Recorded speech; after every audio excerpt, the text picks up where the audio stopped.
I'm in the middle of a cat adoption gone wrong. My cat Leah ran away. And while I'm very heartbroken over that, leading up to that event, I kind of started developing a relationship with this stray kitten.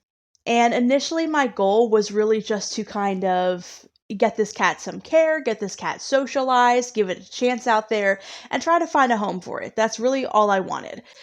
This kitten had followed me and Leah on our walks for a month or so, and Leah eventually just got jealous and took off. I basically lost Leah because of this kitten. So it's already a very tragic and emotional circumstances with a mix of emotions. So I start looking after the kitten. I get it a little bit socialized. It gets to the point where I can handle her. After a couple days, she's like all over me. Like, she's the sweetest thing. She wants to be held all the time. She's rubbing on my face. She's, doing all the things that a very cuddly, sweet cat that wants a home will do. So I immediately just fall in love with this kitten. I start letting her in the house, kind of see how she does. She adapts right away. She loves being inside. She loves my cat Riley. She loves playing with her. Everything's just perfect all around. So about a month and a half after Leah's missing, it's like, okay, it's time to officially take Leah off of the lease. But if I'm going to keep this cat, I need her on the lease. In order to get legal adoption paperwork so that I can get her on my lease, I have to go through a process that I think is kind of stupid. The goal is really to make sure that people are not just taking off the street pets that are missing pets that someone else is looking for. So I do get it. I think there's a good idea behind it. I just don't think this is something I should have to go through. I don't want to skirt the rules. I don't want to play games, but I was so nervous about doing this. So if you find a stray, what you're supposed to do is you're supposed to take it to your county animal shelter. Most counties will have some type of laws regarding this. So at my county, it will be a 5-day stray hold. That stray hold of 5 days is basically 5 shelter operating days. Once that stray hold is up, that they go up for adoption. Since I brought her in, I would be the first on the wait list, and I would have to be there first, make sure I'm on time, have my initial paperwork that I'm the one who turned her in, all of that stuff, and I'll be able to just immediately adopt her. So while it sounds like a relatively simple process, there can always be complications. And shelters are just ironically horrible environments for cats and dogs to be in. Absolutely horrible environments. And part of that is not the shelter's fault. It's when they get overwhelmed, they get overwhelmed. So I can empathize with what the shelter folks deal with, but avoiding putting a pet in a shelter at all costs should really be the priority. But I was trying to do the legal thing. I don't think it was the right thing, but it was the legal thing. And I just really had this I don't want no trouble approach to it, which I very much regret now. So 2 days ago, I take her into the shelter. So I come by the next day, and she's not fine. She's not remotely fine. My plan was to come visit her throughout this whole ordeal that we have to go through so that she knows I didn't abandon her. I can't explain to her what's going on, so that's the best I can do. So I went to see her. She'd been in the shelter one night. She was doing absolutely horribly. She was absolutely terrified. I go to pick her up. She's stiff as a board. She's miserable. She's terrified. She wouldn't look me in the eye. She did purr slightly, but she was trembling. She was absolutely terrified. And just the thought that I'm the one who did that to her is unforgivable. And I don't think someone should have to go through something like that to legally adopt a stray animal.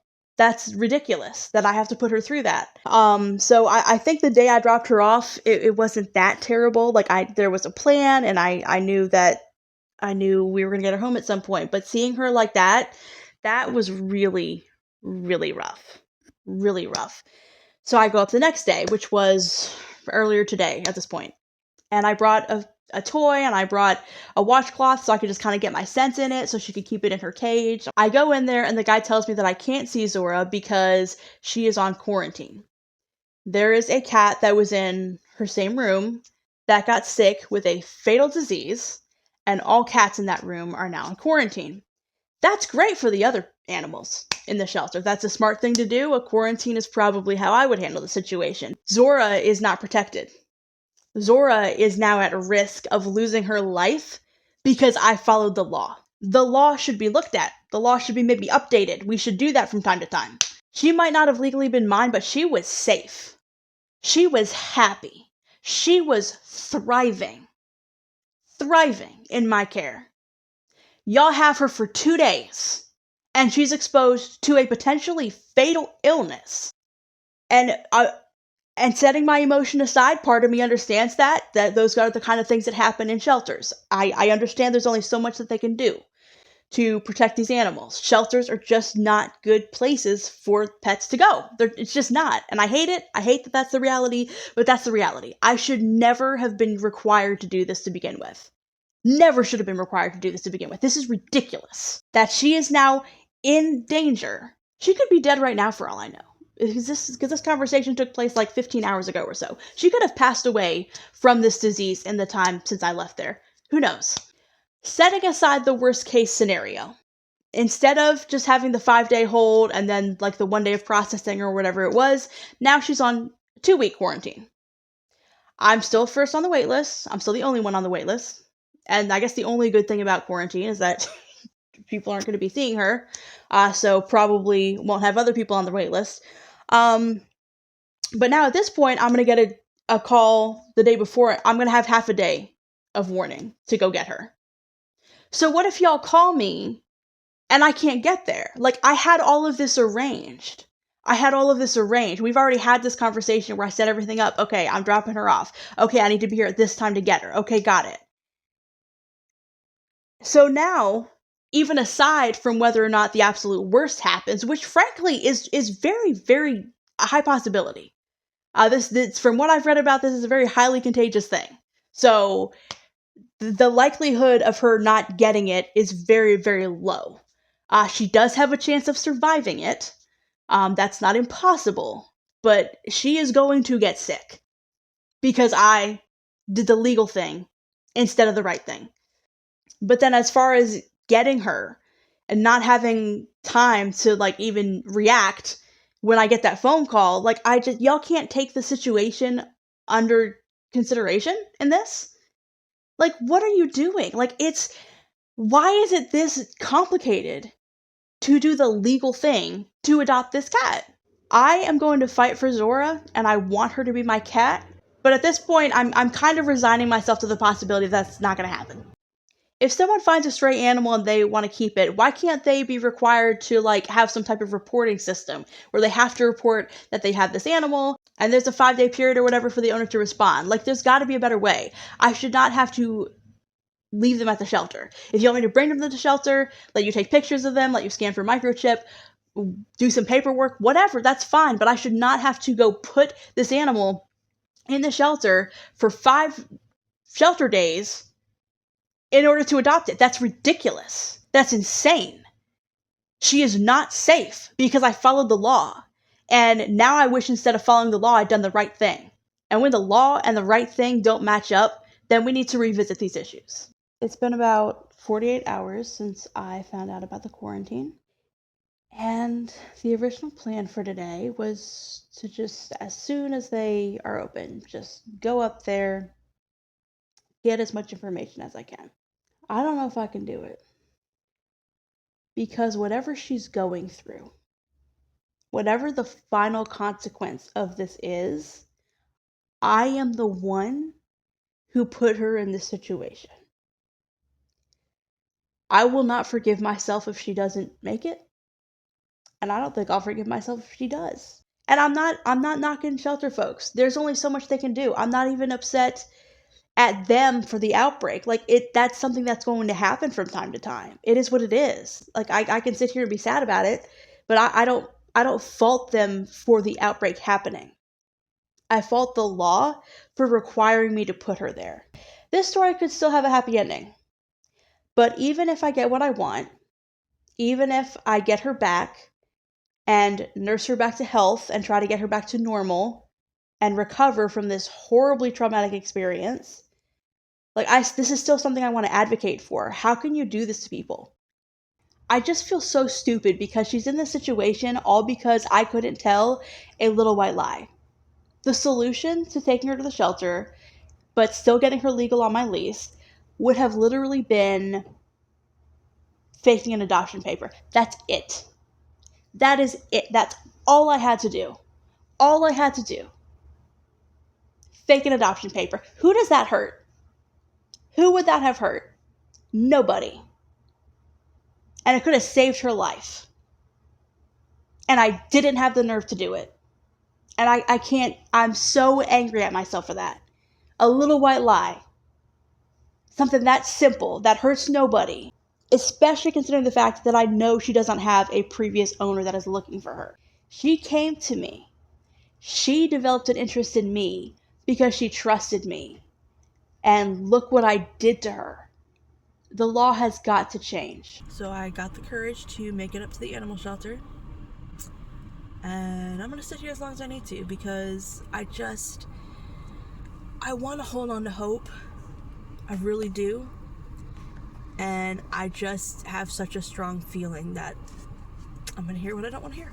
I hate being that negative, and I hate, like, if there's ever a time for me to, like, be more positive and be hopeful, like, this is it, you know? And I don't know how this is going to go. And it's completely 100% out of my hands.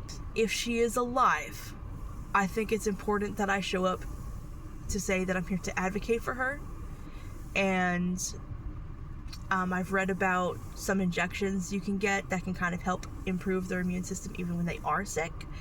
So I get paid in a couple days. I just want to ask, okay, can I come back up here? Can I pay for that out of pocket? Can I do that? I understand if I can't take her, but is there anything I can do to increase her chances? The quarantine itself should last like another week and a half.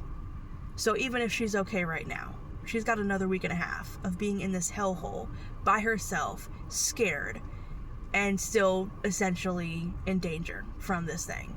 So I'm gonna go in there and find out what I find out, and it's probably gonna. I'm such a wreck regardless. I'm such a wreck regardless. I will never forgive myself for bringing her up here. I saw a meme on Facebook about, well, I guess not a meme because it wasn't funny, but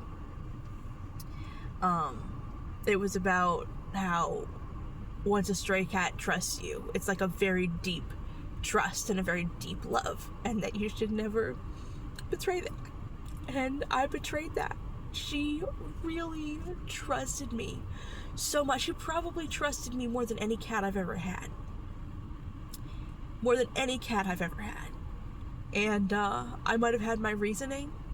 My reasoning was basically, I don't want anything to get in the way of me being able to keep her. So I just really wanted to make sure everything was done the right way. And, but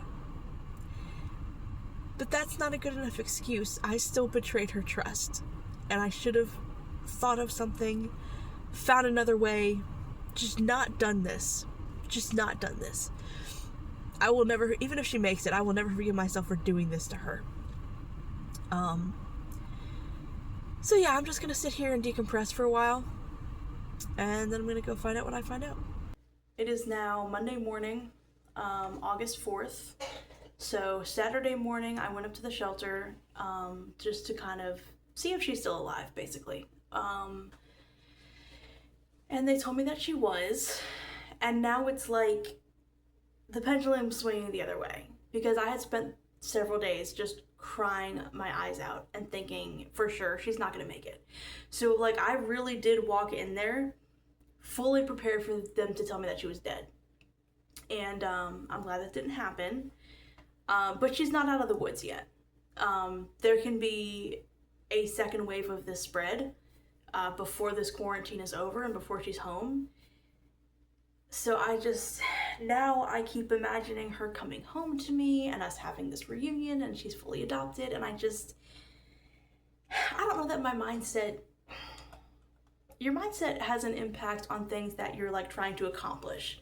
When it comes to things that are just a matter of fact, as in either she's dead or she's not dead, either she survives or she doesn't, like your emotions, your mindset really doesn't impact that. So it's like, I'm just constantly going in circles. Like, should I believe that she's not going to make it? Should I believe that she's going to survive? Am I, like, I'm going crazy over this. I'm going crazy. I'm losing my mind. This is crazy. And I feel like I'm still very emotional but I feel like I'm at a place now where I can kind of take a step back and be a little bit more realistic. Because when I found out that she was still alive and I was trying to kind of process that information, part of me was just like, maybe I can convince them to not honor this quarantine thing. And it's like, that's the wrong thing. Like, I get my emotion in that and wanting that, but I have another cat to think about. So if she leaves a quarantine early because I, found a way to convince a shelter employee to bend the rules for me or something, I could put my other cat at risk. So I'm really trying to I'm trying to just calm down, because I'm going to be in constant stress until she comes home, if she comes home. But I'm also thinking about what I can do to help somebody else, because nobody should have to go through this. This is a ridiculous thing to have to go through. I'm also just still so angry at myself, because even if she does survive, like, what a miserable, horrible experience she's going through, when before this she was safe. If I could just tell a little white lie, the teeniest little harmless little white lie, she would not have to be going through any of this. So I did write an email to my county commissioner. His name is Eric Allen. I made a sign. I'm probably going to go protest at some point, but it's Ordinance 1066. That is what requires you to take a stray animal to the shelter if you want to adopt it. I just think there should be an alternative. So this is the email I wrote. Dear Commissioner Allen, I am writing to you today in regard to County Ordinance 1066, which states that stray animals must be taken to the animal shelter before they can be legally adopted. I can completely understand wanting to make sure that people are not taking in other people's pets, and I understand that there should be some legally required process to ensure that. However, the current process can cause unnecessary harm. A cat, Zora, was born in my neighborhood several months ago. She started following me, and it was clear that she was looking for a home. I had just lost a pet and started to become open to the idea of keeping her. She was very timid, but once she realized I meant her no harm, she became the sweetest, cuddliest cat a pet owner could possibly hope for. It was a dream come true. The dream was crushed because I tried to do the legal thing. I needed to get her on the lease and get legal adoption paperwork. I got her health insurance and took her for a physical exam. She was very healthy. I begrudgingly took her to Cobb County Animal Shelter so that they could process her. I was told that I could pick her up on Tuesday, August 5th, and that I would have the earliest opportunity to adopt her since I was the first one on the wait list. I came by the day after I dropped her off for a visit. She was shaking in fear. She went from a happy, engaged, and alert kitten to looking like she wished she had never been born. She probably wondered what she did wrong or why I had betrayed her. Surely there can be some kind of alternative to putting her through all of this, but the horror does not stop there. The next day I came by again, but I was not able to visit her. I was told that she was quarantined due to a cat in the same room as her testing positive for a fatal illness, and that the quarantine would last for 2 weeks, at which time I would be given a half a day's notice to come and get her. Several cats have passed from this illness. As I type this, I do not even know if she is dead or alive. And even if she is alive right now, there's a high probability that she will not survive this ordeal. It is absolutely absurd and unconscionable that I was required by law to put her in imminent danger just to be able to adopt a stray. How is this what is best for the community? How is this what is best for the animal? Aside from my personal feelings of the matter, it is nothing but a net positive for the community if I am able to take a stray cat off the street so that I can no longer bother other residents, reproduce, or spread illnesses to other strays.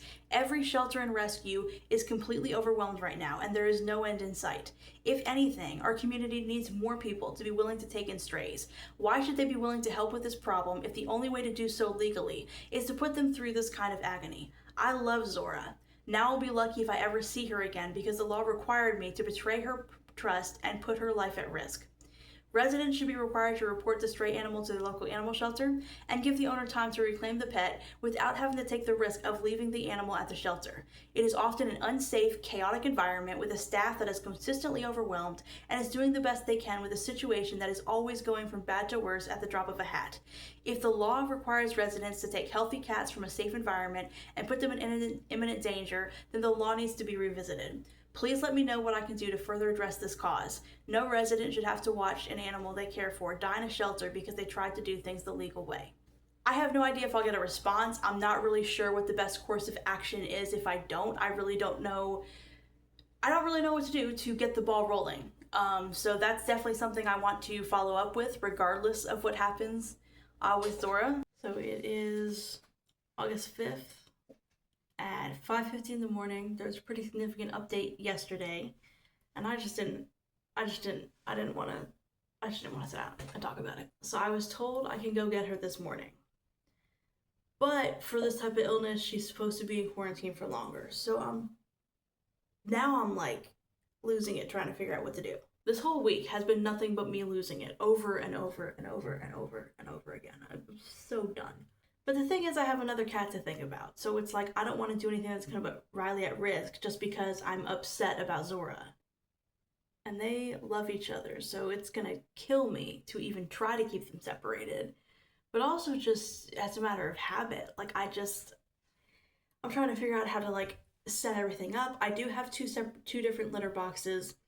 So that's already set up and good to go, but I need to go out and get some extra bowls. I mean, as far as just the basics, it's really just a matter of making sure that she's in her area and that, I'm checking in on her as much as I can. A part of me is very tempted to just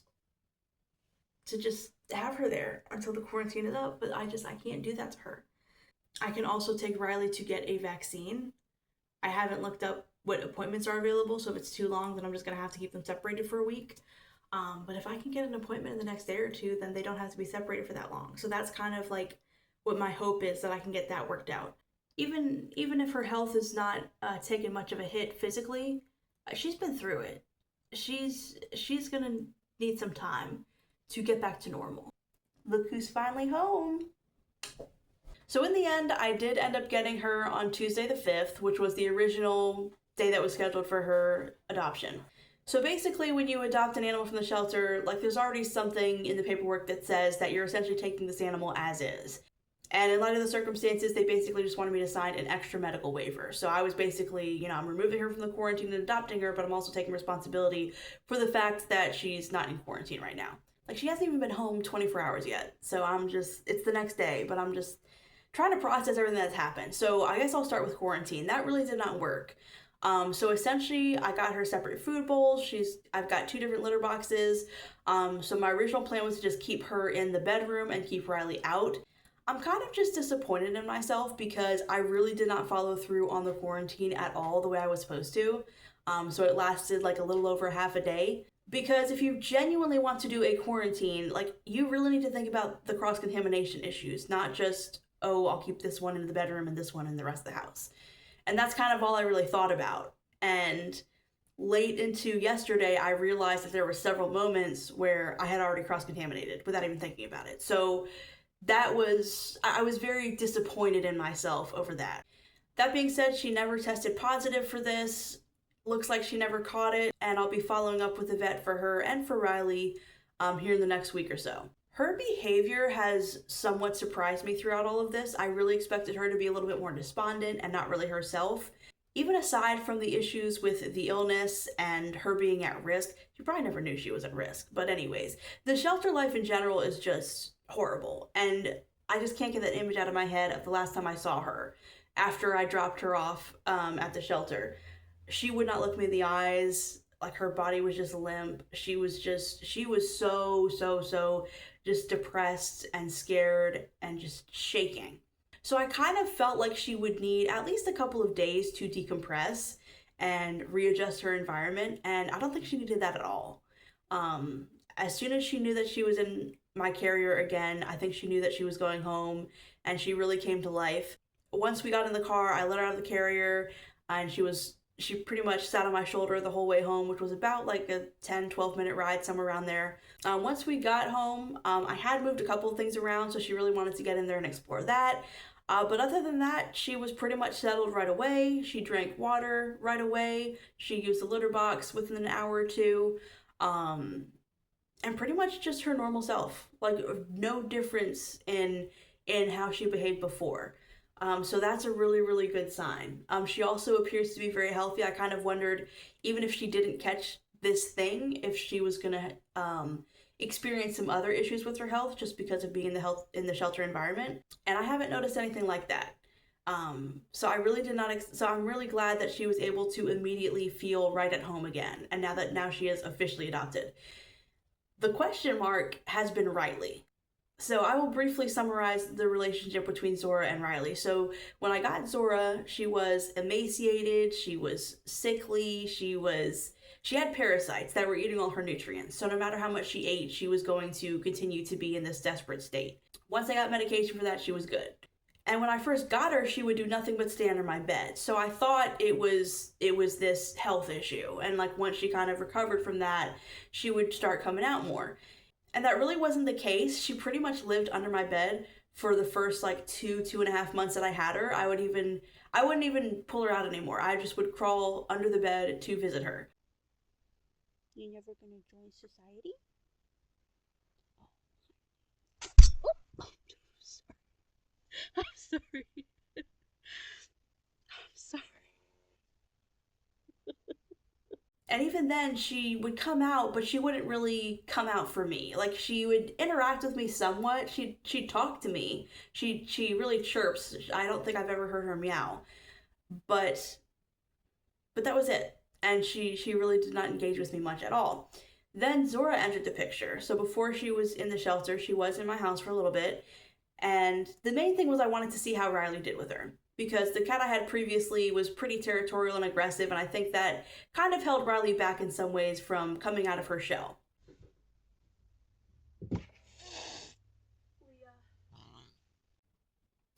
And Riley just came to life.